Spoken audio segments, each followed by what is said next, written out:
Bonjour, aujourd'hui j'aimerais vous parler de l'histoire de David. Le livre que j'ai ici entre mes mains est une traduction chinoise que j'ai empruntée à la bibliothèque. Le titre original est Stories of Your Life. C'est une novella de Ted Chiang. Il est un écrivain américain d'origine chinoise. Et le livre qui a ensuite été adapté au cinéma sous le titre Arrival. Et aujourd'hui, je n'ai pas surtout envie de parler du film. J'aimerais vraiment revenir au livre lui-même, à sa scène, à son langage, à sa idée, à l'histoire qu'il raconte. En fait, j'ai lu ce texte 2 fois, et plus je relis, plus j'ai l'impression que ce n'est pas seulement une histoire de science-fiction sur des extraterrestres. En fait, c'est une histoire sur le temps, sur le langage et surtout sur notre manière humaine de vivre sans connaître la fin. Je trouve que c'est là qui m'a immédiatement touchée parce que très souvent, on pense que le langage sert simplement à communiquer.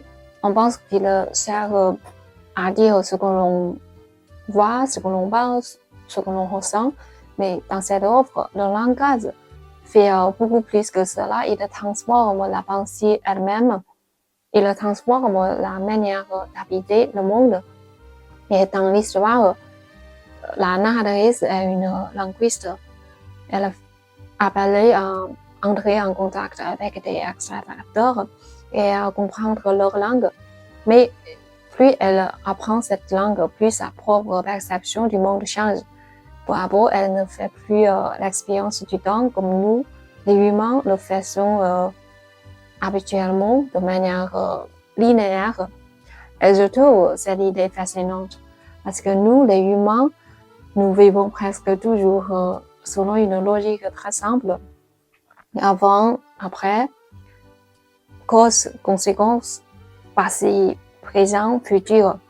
Nous avançons étape par étape, nous comprenons les choses, une par une. Et aussi, nous vivons dans une association. Mais dans l'histoire de David, la langue des extraterrestres porte une autre vision du monde, une vision où le début et la fin ne sont plus séparés de la même façon, une vision où l'on ne pense plus seulement en termes de causalité, mais aussi en termes de totalité, presque de finalité. Et c'est là que le texte devient pour moi profondément bouleversant parce que la narratrice finit par voir son propre avenir. Elle sait qu'elle aura une fille, elle sait cette fille mourra jeune.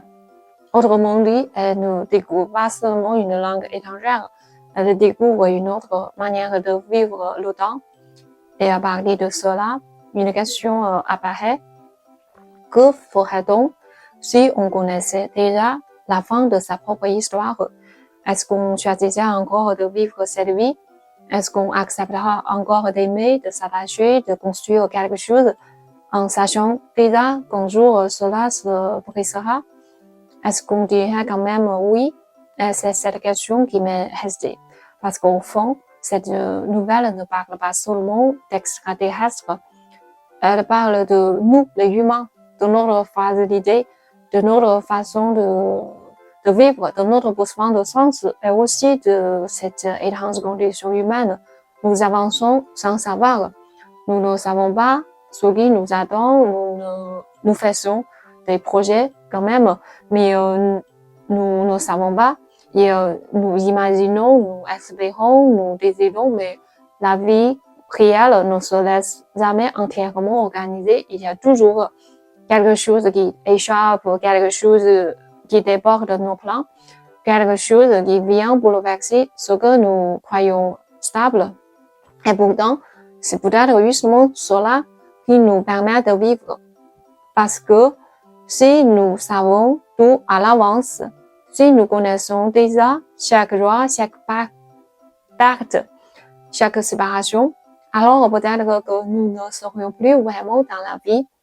Nous serions simplement en train d'exécuter quelque chose de déjà eu, de déjà su, de déjà fermé, Alors que dans notre condition humaine, il reste l'attente, l'ignorance, l'élan, l'horreur, l'espoir. Il reste cette possibilité de vivre un moment sans en connaître encore toute la beauté, et cela finalement donne à l'existence une densité particulière. Ce que je trouve très beau dans l'histoire de David, c'est que le texte ne dit pas seulement tout est écrit, parce que ce sera trop simple. Ce qui montre de manière beaucoup plus subtile, c'est qu'une vie pour garder sa valeur. Mais si elle contient déjà sa douleur et sa faim, et c'est peut-être ce qui m'a le plus touché. Cette lecture m'a laissé une impression très étrange, très profonde, une forme de tristesse, bien sûr, parce que cette histoire parle aussi de perte, d'amour et de finitude. Mais en même temps, elle m'a laissé une forme de paix, comme si ce texte disait, tu ne contrôles pas tout, tu ne comprendras pas tout, tu ne verras pas tout à l'avance, mais cela n'enlève rien à la beauté de ce que tu vis. Au contraire, peut-être même que le fait de ne pas tout savoir est une grâce. Peut-être que c'est précisément parce que nous ne voyons pas toute nos histoires en une seule fois que nous pouvons y entrer vraiment, l'habiter pleinement, aimer sincèrement, s'ouvrir réellement et sentir cette vie et la nôtre.